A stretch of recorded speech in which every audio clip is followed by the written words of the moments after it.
안녕하세요. 순금초대 유재구입니다. 오늘 조선일보 기사에서 현 정국에 대해서 물음표를 찍는 그런 내용이 있었습니다. 저는 하얀 눈은 겨울에 내리는 것이 맞다고 생각을 합니다. 사실과 진실이 명백하고 전 국민이 상황을 지켜본 부분에 대해서 물음표를 찍거나 다른 논리로 현재의 상황을 왜곡하려고 하는 것은 과연 그분들이 국가와 국민, 민족이라고 하는 공동체의 마음으로 현 상황을 보는 것인지, 자신과 자신의 기득권만을 생각하며 보는 것인지, 그 두 시선에 따라서 갈릴 수 있다고 봅니다. 역사는 준엄한 것입니다. 진실 앞에 겸손해야 됩니다. 최근에 환율이 1440원을 향해서 계속 어려움을 겪고 있습니다. 경제 상황이 녹록지 않은 상황입니다.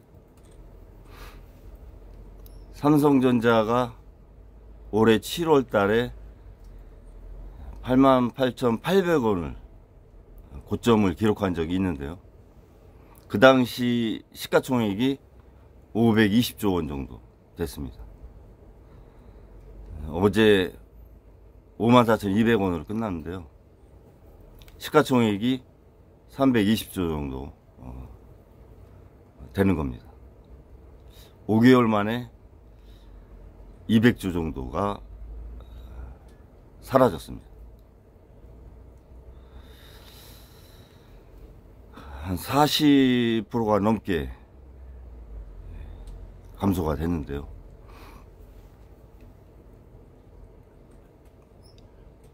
국부가 이렇게 감소되는 것은 기업의 책임도 있습니다. 1차적으로는 삼성전자가 AI 산업이라고 하는 큰 흐름에 선도적인 입지에 쓰지 못해서 나타난 결과라고 보는데요. 정치적인 불안정, 거시경제 정책이라든가 자본시장의 투명성, 선진화, 이런 정부 외에 노력도 부족했다, 저는 그렇게 생각을 합니다. 200조라고 하면 SK 하이닉스가 시가총액 2위인데요. 한 110조 돼요. LG에너지 솔루션이 시가총액 3위, 90조. 삼성전자가 1위죠. 시가총액 1, 2위가 합치면 200조예요. 그 200조 회사가 없어진 거예요. 5개월 만에.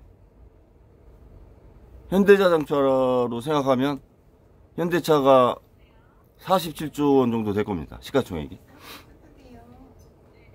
그러면 한 달에 현대자동차라고 하는 기업이 하나씩 없어진 거죠. 5개월 동안. 그렇게 나라의 기업 가치나 국부가 소멸된 겁니다. 우리나라 1년 예산의 3분의 1이에요.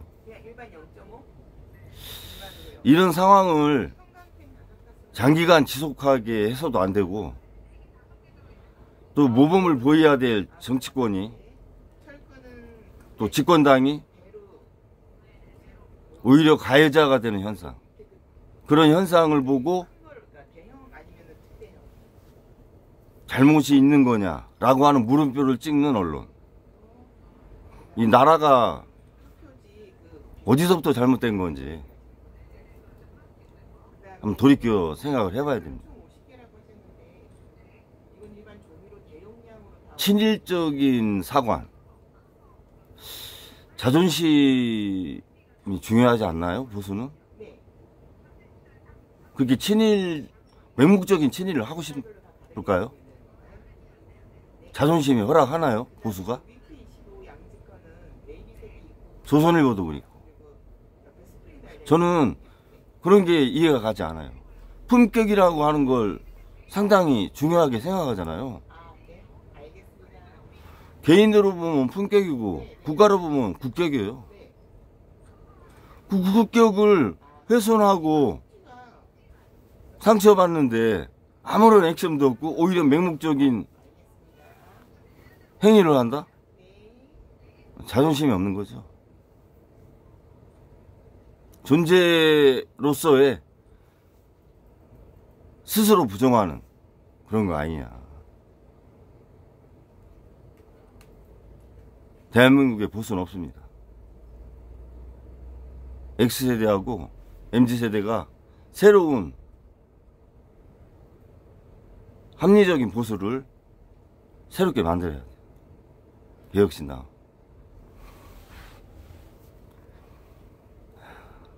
대우건설도 지금 중화건설이 모기업이죠. 금호아시아나가 인수했다가 산업은행으로 왔다가 다시 중화건설로 왔는데, 중화건설이 대우건설 7월인가 8월에 인수했죠. 그 당시 9,800원인가 주가 할 때 9,000원에 아마 매입한 걸로 알고 있어요. 2조 1,000억 원 정도 되죠. 근데 지금 주가가 3,300원이에요.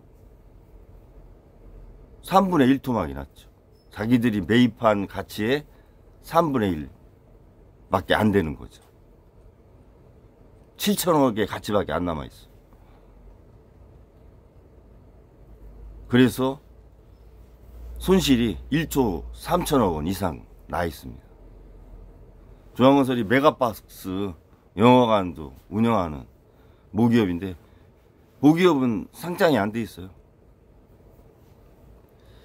경제 상황이 이렇습니다. 건설 쪽의 상황이 3분의 1밖에 안 됐다. 가치가 3분의 1밖에 안 남아있다. 우리나라의 주력 업종인 반도체 산업이 5분의 3밖에 안 남아있다. 경제 상황이 이렇게 보여주는 거예요. 건설업, 반도체 산업, 철강, 포스코 셧다운하고 외국에 팔고 계속 생산량이 줄어가죠. 중국의 저가 철강 때문에. 석유화, 중동하고 중국의 경쟁 때문에 이제는 경쟁력이 없어서 LG화학 같은 경우 무디스에서 신용등급 내리고 BB1인가로 내리고 투자 부적정으로 판단하고 있어요. 우리나라 주력 산업 자체가 경쟁력을 잃고 있고 새로운 산업에는 후발주자가 되어 있고,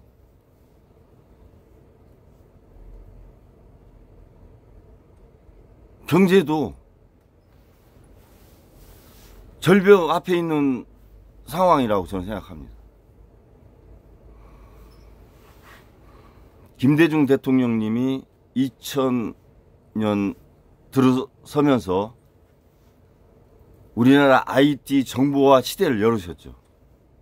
그러면서 수출을 확대시키고 스타트업 활성화시키고 디지털 혁명을 모닥불을 붙여주셨어요. IMF를 2년 만에 탈피를 하고 전국을 안정시키고 해외에서 벌은 달러를 국내로 다 송금시키게 하고 외환을 극복을 했습니다. 그런 지도자가 필요해요. 지금은. 정치를 안정화시키고 구심점을 바로잡고 경제, 새로운 경제 산업에 모닥불을 붙이고 현 경제 주축인 산업에 대해서 제도화할 수 있는 그런 정책을 적극적으로 펴나갈 수 있는 그런 리더십이 필요합니다. 그 리더십에는 국가와 국민, 국익을 생각하면 돼요. 민족과 한결의 한민족이라고 하는 마음으로 그런 리더십이 필요합니다. 지금은 그게 가장 중요할 때. 하루에 저는 5조 원씩 국부가 사라진다고 생각해요. 지금은. 개엄 전에는 2조 원씩이라고 생각했는데 지금은 5조 원씩 사라진다, 하루에. 상황을 빨리 끝내야죠. 상황 정리를. 권성동 원내대표가 탄핵 소추안이 의결되고 나와서 기자들한테 담화한 내용 중에 탄핵에 찬성한 국민이든 탄핵에 반대한 국민이든 나라 사랑하는 마음은 똑같다라고 언급을 했습니다. 저는 그 말에 동의하지 않습니다. 국가라는 것이 다수의 국민이 공동의 목표가 뭐예요? 저희가? 우리 국민의 공동의 목표가 뭐예요? 잘 살자, 행복하게, 함께 잘 살자. 그리고 통일을 평화적으로 하자. 세계 무대를 선도적으로 이끌자. 인권을 중요시하고 생명을 존중하자. 헌법을 수호하자. 그거 아니에요? 그러면 탄핵에 반대하신 분들은 그 제가 말씀드린 내용과 기타 등등 해서 동의하시나요? 공동의 목표가 있나요? 탄핵에 찬성하시는 분하고 반대하시는 분하고 교집합이 있어요? 몇 개는 있겠지. 그러면 다수의 국민이 모여서 공동의 목표를 향해서 유기적으로 연결되는 게 국가예요. 국가 시스템이고. 유기적으로 상호작용하고 있나요, 우리가? 탄핵에 반대한 사람하고 찬성한 사람하고 유기적으로 상호작용하고 있어요, 지금? 나라가? 이념으로, 극으로, 왜 이렇게 극으로는 왜 이렇게 북으로 가는 거예요, 보수는. 너무 그렇게 극단화로 가면은 독재잖아요, 독재. 독재하고 싶어서 계엄하신 거 아니야, 비상계엄. 근데 그거에 동의를 하셨잖아. 탄핵안 반대하고 나오신 분들은. 그런데 어떻게 나라 사랑하는 마음이 같다라고 표현을 하세요? 저는 동의 못합니다, 그거. 그리고 상호작용하고 있지 않잖아요, 지금 여야가. 정부도 그렇고. 대화 자체를 안 하잖아요. 대화하자고 하잖아요, 이재명 대표가. 다 주도권 줄 테니까 국민을 위해서 여야정 합의를, 대화를 하자는데 왜 안 해? 주도권 준다잖아. 그럼 해야지.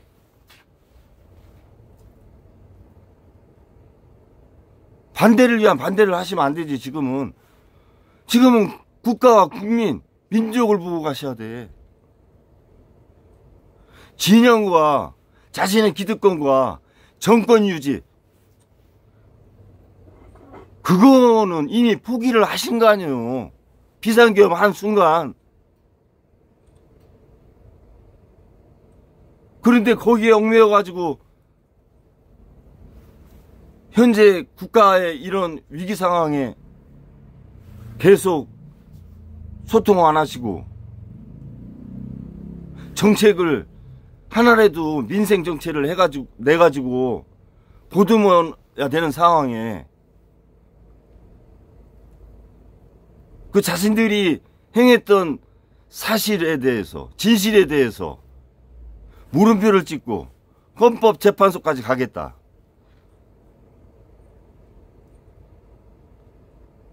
그렇게 지금 국정을 운영하시면 그건 대다수의 국민이 원하는 게 아니잖아요. 최대 다수의 최대 행복도 사각지대가 있어요.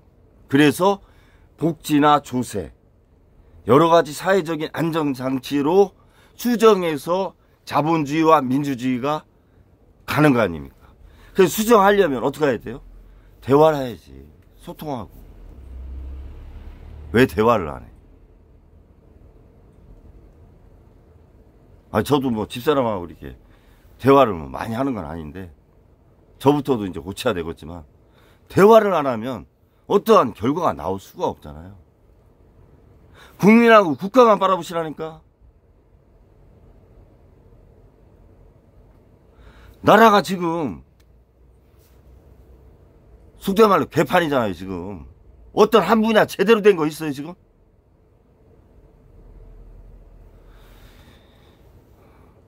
김대중 대통령 같은 분이 위기관리 능력이 탁월하신 분이 나오셔야 되고, 그런 분을 중심으로 일단 급한 것부터 꺼나가면서 나라가 바로 서야 됩니다. 정체성을 일단 잡아야 돼요.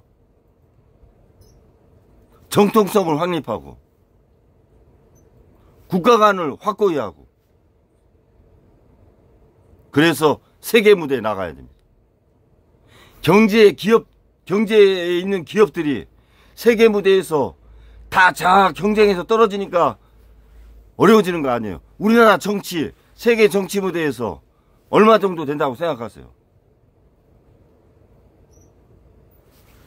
내란이 일으킨 나라 정치로 봐서는 제가 볼 때 한 196국가 중에 150등 안에도 못 들 것 같아 나는.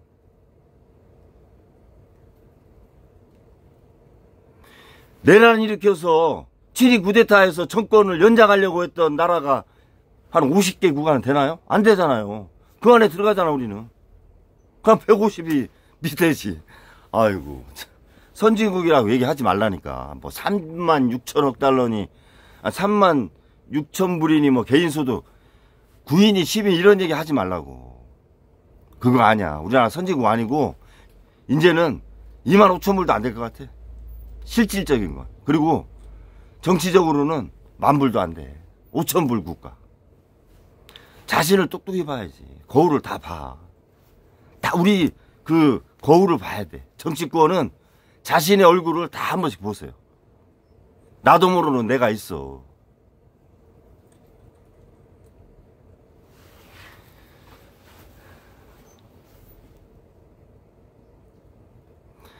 여야정 협의체를 하셔가지고 발등에 떨어진 불부터 하나씩 이렇게 꺼나가세요. 그거 중요하다고 생각하시고 거기서 합의된 거 국회에서 의결해서 실행하시면 되고, 전국에 있는 지자체 253개 지자체장 한번 모여서 현장의 목소리 들어서 그것도 반영을 하시고, 그렇게 하면 얼마나 보기도 좋아요. 국민들이 또 안심을 하잖아요. 안정을 찾고.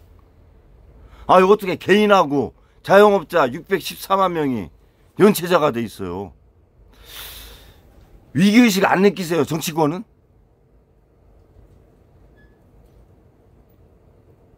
그분들은 절대 빈곤에 있는 분들이야. 연체를 했다는 거는 이미 보험금을 다 빼서 썼지. 해약해서 카드 다 썼다고 봐야지. 현금 서비스 사채까지 아마 썼을 거예요. 연체가 됐으면. 600만 명이 넘는 자영업자와 국민이 연체를 하고 있다. 제가 볼 때는 400만 명 이상은 대기하고 있어. 그러면 경쟁할 또 인구의 50%가 지금 연체 상황에 있다고 봐야 돼요. 거의. 이런 상황에서 무슨 되도 않는 그 논리를 언론이나 왜 왜곡된 시각을 갖고 전국을 풀어나가시려고 하세요. 사실을 정확하게 봐야지. 인지하고. 그래야 거기에 맞는 해결책을 찾아갈 거 아니에요.